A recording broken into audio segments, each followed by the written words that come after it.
provem uma corrupção minha, que eu irei a pé para ser preso em Santinho. Eu não sei como é que alguém consegue escrever quase 300 páginas a não dizer absolutamente nada de prova contra a pessoa que ele quer ajudar. Se alguém tiver uma prova contra mim, por favor, diga, mande para a justiça, mande para a Suprema Corte, mande para a imprensa, porque eu preciso. Eu ficaria mais feliz se eu fosse condenado com base numa prova. Vamos para a sentença? Tentar achar a prova, por favor. Encontrando, me diga onde está. Eu tenho uma grande curiosidade. Ah, descondenado, sei lá o quê. Sempre cai nessas bobagens, sendo que a gente sabe que o Lula foi preso injustamente. Não tem, me mostra aí a prova. Me mostra aí o que comprova que o Lula foi preso. Cadê as provas? Não tem. Não tem. O Moro não tem prova. Não tem prova material de corrupção do Lula. É por isso que depois ele foi libertado. Não é nem libertado, né? Foi anulado. Todas, né? Então ele não deve nada à justiça. Um apartamento que nunca esteve no nome do Lula, mas que, segundo a acusação, foi tratado como se fosse. E quem diz isso não sou eu, são os próprios depoentes. Leonardo Pinheiro, o Léo Pinheiro, ex-presidente da OAS. Naquela época, em 2009, foi dito para mim, o apartamento triplex, essa unidade era uma unidade específica, você não faça nenhuma comercialização sobre ela. Isso pertence à família do presidente. Disse que era deles. Palavra de delator. Sozinha não condena. Mas não parou aí. Tem e-mail interno da OAS. Registro de obra. Planilha. Nome de engenheiro. Elevador privativo. Cozinha planejada. Troca de revestimento. Tudo anotado como projeto Guarujá. Tudo pago pela construtora. Tem relato de visita. Lula foi ao apartamento. Marisa Letícia foi mais de uma vez. Mediu espaço. Opinou em acabamento. Questionou reforma. Isso consta nos autos. Isso foi dito em juízo. Tem funcionário da OAS. Tem diretor. Tem engenheiro. Gente dizendo que a obra não era padrão. Que foi personalizada, que não era para vender no mercado, porque o dono real era Lula. A acusação juntou tudo isso e disse vantagem indevida. Disse que a OAS fez porque queria manter contrato com a Petrobras. Essa foi a narrativa. O presidente saiu do Planalto, mas o acervo não tinha onde ficar. Cerca de 10 a 11 contêineres, com milhares de itens e cartas. Quadro. Presente oficial, tralha fina, coisa de Estado. E aí alguém pergunta: capitão, quem pagou essa conta? A OAS. Durante 5 anos. 5 anos, parceiro. Armazenamento, transporte, manutenção. Não foi um favorzinho, não. Foi R$1.300.000. E não era notinha de padaria, não. Tinha notas fiscais, comprovantes bancários, troca de mensagens, planilhas internas. E que o presidente tinha recebido ao longo do período dele no cargo diversas condecorações, diversas coisas que não seriam de uso pessoal, mas que fariam parte do acervo desse museu. Se eu poderia arcar com esse armazenamento e fazer os pagamentos. E eu autorizei a empresa, que fez um contrato com a Graneiro, e nós pagamos isso durante alguns 2 ou 3 anos, aproximadamente. Sai de empresa ligada à OAS. Entra em empresa de logística, tem recibo, tem TED, tem contabilidade. Não tem o nome Lula na nota? Óbvio que não, porra. Crime sofisticado não vem com CPF no rodapé. Agora escuta essa parte com atenção. Acervo presidencial é do Estado, não é coleção particular. Então, se empresa privada banca isso por anos, ou é favor ilegal, ou é vantagem indevida, ou é corrupção disfarçada de logística. Escolhe o nome. A defesa grita. Não tem contrato. Não tem pedido direto. Delator não prova nada. E eu respondo como policial. Delator sozinho não prova. Delator mais documento prova pra caramba. Isso aqui não é sobre um depósito. É sobre quem paga a conta quando o poder sai de cena. Porque ninguém gasta R$1.300.000 por 5 anos. Sem esperar retorno. No mundo real, Favor desse tamanho não é gratuito. E quem não entendeu isso, nunca operou no submundo do poder. Segundo as investigações, o sítio em Atibaia era frequentado pela família do presidente. Não era dele no papel, mas funcionava como se fosse. E é aí que a engrenagem entra. A reforma não foi pequena, não foi manutenção, foi obra pesada. Segundo a acusação, os valores atribuídos pelas empreiteiras foram 700 mil da Odebrecht, 170 mil da OAS e 150 mil da Shahin. Quem pagou? As empreiteiras. Quem usava? A família. As provas apontadas nos autos não são conversa de bar. Teve depoimentos de executivos, planilhas internas da Odebrecht, registrando custos, documentos fiscais de fornecedores, e-mails internos da Odebrecht, discutindo obra e prazos, comprovantes bancários de pagamentos, anotações de executivos, trocas de mensagens entre executivos da OAS, alinhando decisões. Isso não é improviso. Isso é coordenação. Executivos relataram que as reformas eram tratadas como demanda sensível. Nada no nome do beneficiário final. Tudo pulverizado em contratos, fornecedores e etapas. Quem já viu o esquema sabe. Quando ninguém quer aparecer, todo mundo sabe para quem é. Repara no método, porque o método é o mesmo de sempre. Não transfere para o político, não põe escritura, não assina recibo. Você entrega conforto, disponibilidade, uso contínuo. Isso é benefício indireto. Isso é moeda política. E-mails internos mostram preocupação com detalhes, qualidade, prazo, acabamento. Não é obra qualquer. É obra para agradar. Anotações internas registram valores e responsáveis. Planilhas fecham a conta. Tudo existe. Tudo foi apreendido. Tudo foi confrontado. No Brasil, corrupção moderna não é só dinheiro. É conforto pago por terceiros. É obra feita por quem espera retorno. É silêncio como contrato. E enquanto a gente fingir que isso é detalhe, o sistema continua funcionando. Sem placa, sem escritura e com mais de 1 milhão bancado. Isso aqui não é sobre um adversário político qualquer. É sobre como o dinheiro chega perto do poder sem nunca encostar direto nele. Porque quem sabe jogar esse jogo nunca bota o CPF do chefe na transação. Segundo as investigações da Lava Jato, a Odebrecht pagou cerca de 20 milhões de reais para empresas ligadas a Taiguara Rodrigues. Quem é Taiguara? Sobrinho do Lula, parente direto, entorno imediato, zona sensível.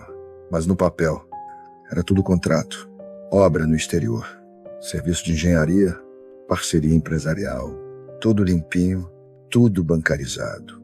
Mas a investigação não vive de aparência, vive de pergunta incômoda. A pergunta é simples. Essas empresas tinham tamanho, estrutura, histórico. Para justificar esse volume de dinheiro? É isso que o Ministério Público vai atrás. Executivos da Odebrecht sentaram diante do juiz e falaram. Então aí, mesmo sem prestar serviço, ele recebeu um valor da empresa. Quanto foi? Se eu não me engano, foi algo acima de uns 300 mil reais. Reais, né? Cerca de 150 a 200 mil dólares, é bem possível que seja por aí. Ele recebeu como esse valor? Não sei te falar. E-mails internos da Odebrecht. Discussão de contrato, cuidado com linguagem, preocupação com justificativa. Ninguém escreve. Tô pagando para agradar político. Mas quem já viu corporação por dentro, sabe. Quando o texto fica cuidadoso demais, é porque o assunto é explosivo. E os pagamentos existem. Transferência bancária, registro contábil, dinheiro rastreável. Não é caixa de sapato, não é mala. É pior, é formal o suficiente para parecer normal. E sensível demais para ser só negócio. Repara no método. Não vai pro Lula. Vai pro sobrinho. Não é doação. É contrato. Não é crime. Óbvio. É benefício indireto. Isso aqui não é amadorismo. Isso aqui é engenharia de influência. Politicamente, isso é dinamite, porque mostra como o poder continua funcionando. Fora do cargo, o ex-presidente sai do Planalto, mas o entorno continua girando. Contrato aqui, instituto ali, empresa colar, tudo separado no papel, tudo conectado na prática. Então não vem me dizer que isso é perseguição simples. Isso é um padrão que incomoda, porque não é escandaloso o suficiente para ser óbvio, nem limpo o suficiente para ser ignorado. No Brasil, o problema nunca foi só roubo. O problema é quem banca o poder, quando o poder já não tem mandato. E enquanto essa pergunta não for respondida, essa história não acaba. Aqui a coisa muda de nível. Não é contrato, não é patrocínio, não é obra. Segundo as investigações, aqui o dinheiro não passa por banco. Aqui o dinheiro anda em espécie. O nome é Frei Chico, irmão do Lula, sindicalista histórico. E o que aparece nos autos? Mesada, dinheiro vivo, cerca de 3 a 5 mil por mês, segundo a acusação. Isso aparece em planilhas internas da Odebrecht. Planilhas que o próprio grupo empresarial reconheceu como autênticas. No âmbito das colaborações premiadas. Nada de apelido confuso aqui. Nada de metáfora poética. Nome, valor, registro interno. Executivos da Odebrecht sentaram, prestaram depoimento e disseram: pela promoção do irmão, né? E aí nós mantive uma mesada para ele durante esses 13 últimos anos. Foi uma opção da empresa, mas o Lula sempre soube que ele tinha uma ajuda nossa, sempre soube. E aí eu dava essa ajuda trimestralmente, durante muito tempo correspondia a R$3.000, ou seja, cada trimestre eu dava R$9.000 para ele. Depois de um certo tempo, aí ele veio pedir um reajuste, e aí estamos aí para R$5.000 por mês. Não é um delator isolado falando besteira. São relatos convergentes, confirmados por documentos corporativos apreendidos. E agora repara no método. Porque o método entrega tudo. Não vai pro Lula. Vai pro irmão. Não é transferência. É dinheiro vivo. Não é evento isolado. É recorrência. Isso não é erro contábil. Isso é decisão operacional. Por que dinheiro em espécie? Porque dinheiro em espécie não deixa rastro bancário. Porque dinheiro em espécie não explica origem. Porque dinheiro em espécie é o último estágio da ocultação. Quem trabalha com o esquema sabe exatamente quando abandonar o sistema financeiro. Politicamente, isso é devastador, porque desmonta a narrativa do isolamento. Mostra que o entorno familiar não estava à margem da engrenagem. Contrato para o sobrinho, patrocínio para o filho, dinheiro vivo para o irmão. Cada peça separada até tenta se explicar. Mas juntas formam um padrão difícil de ignorar. No Brasil, corrupção moderna não precisa de assinatura. Ela precisa de confiança. Confiança de que o dinheiro vai chegar, onde não pode aparecer. E quando chega em espécie, é porque alguém sabia exatamente o que estava fazendo. Isso aqui não é sobre fé, não é sobre sindicato, não é sobre ideologia. É sobre como o dinheiro circula, quando o poder não pode aparecer na nota fiscal. E enquanto isso continuar sendo tratado como detalhe, o sistema segue operando, sem cargo, sem mandato, mas bem abastecido. Aqui não tem contrato, parceiro. Não tem patrocínio. Não tem obra. Aqui é conta. Aqui é saldo. Aqui é propina organizada. Segundo as investigações, a Odebrecht mantinha o que os próprios executivos chamavam de conta amigo, uma conta informal, um saldo geral de propina, dinheiro separado para atender interesse político. E o valor que aparece nesse núcleo, cerca de 35 milhões de reais, não saiu de um caixa qualquer. Saiu do coração da estrutura paralela da Odebrecht. As provas não são boato, não são recorte de jornal. São planilhas internas da empresa, anotações manuscritas de executivos. e-mails trocados dentro do grupo e depoimentos de quem operava o sistema. Tudo isso foi apreendido, analisado e confrontado. Houve delação. O valor que eu tinha negociado com o Palocci, que seria meu apoio até 2010, tinha um saldo de aproximadamente 40 milhões de reais, além do saldo que era do Rio, de 50 milhões. Nesse saldo do Palocci, via sempre como uma conta com o governo federal e uma conta com o PT, não era uma conta do Lula. E aí, automaticamente, virando governo, isso passava a ser uma demanda do governo federal Lula que seria, e do PT que seria arretado por Dilma. Então, em alinhamento com o Palocci, a questão do Instituto Lula, do apoio ao Instituto, vai vir demandas e essa demanda que vai vir, eu vou descontar dessa conta que eu tenho com vocês. Eu não vou dar um valor adicional, porque, na verdade, eu entendia o Instituto Lula como parte do projeto político do PT. Como é que vocês chegaram nesse valor? Por que 35 é o valor mais ou menos que tinha. Ou seja, deixou alguma coisa para gastar ainda para a campanha. Exatamente, eu não me lembro porque. Chegou ao valor de 35 milhões, tinha um valor aproximado de 40. Isso não é caixa 2 improvisado. Isso é contabilidade paralela, profissional. Agora preste atenção no detalhe mais importante. Esse dinheiro não ficava parado. Ele existia para ser usado quando alguém precisava e não podia aparecer.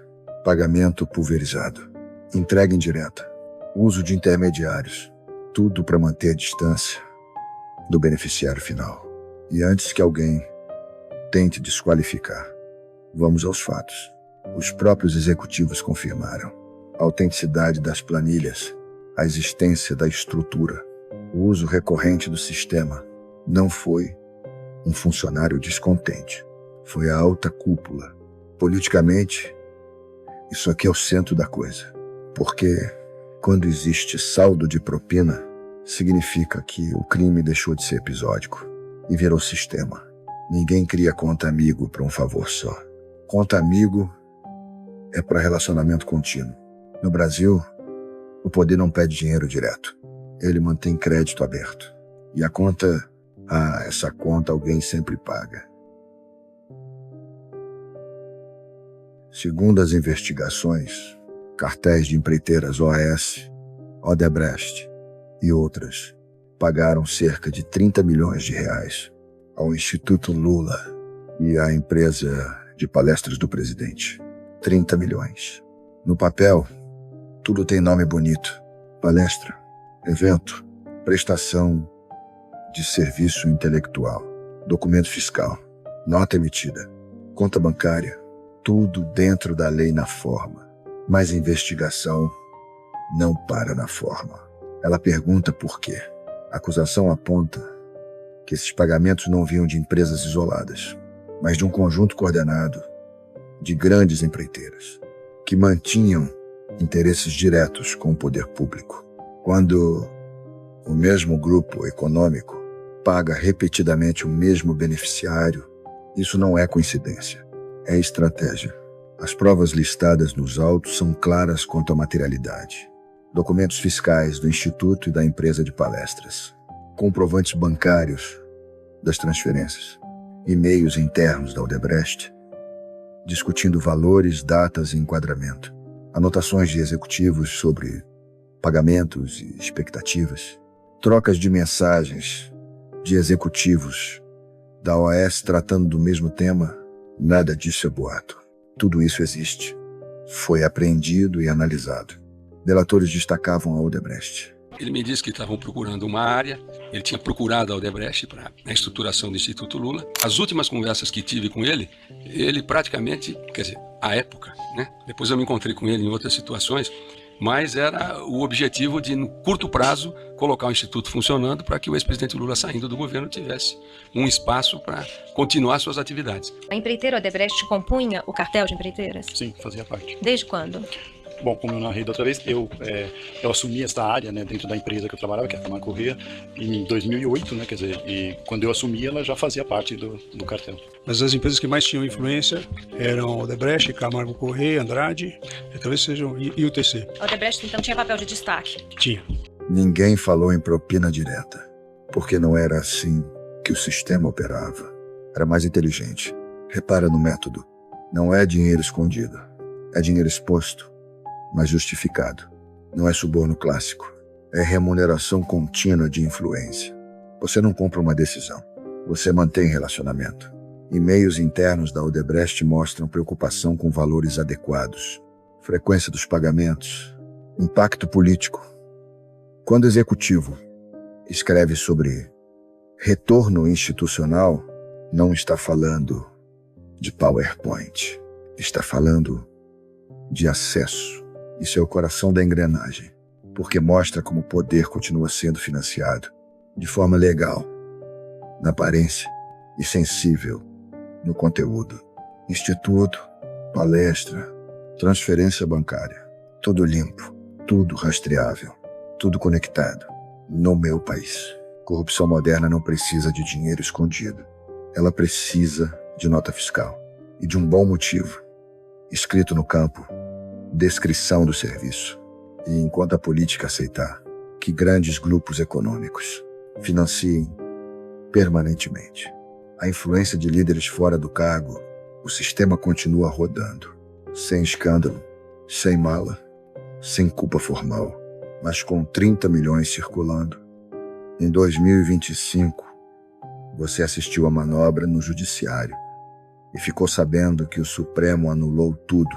Todas as provas e depoimentos foram arquivadas pelo STF. No Brasil, corrupção moderna não precisa roubar. Ela precisa manter influência, manter acesso, manter crédito aberto. É menos escandaloso, é mais eficiente.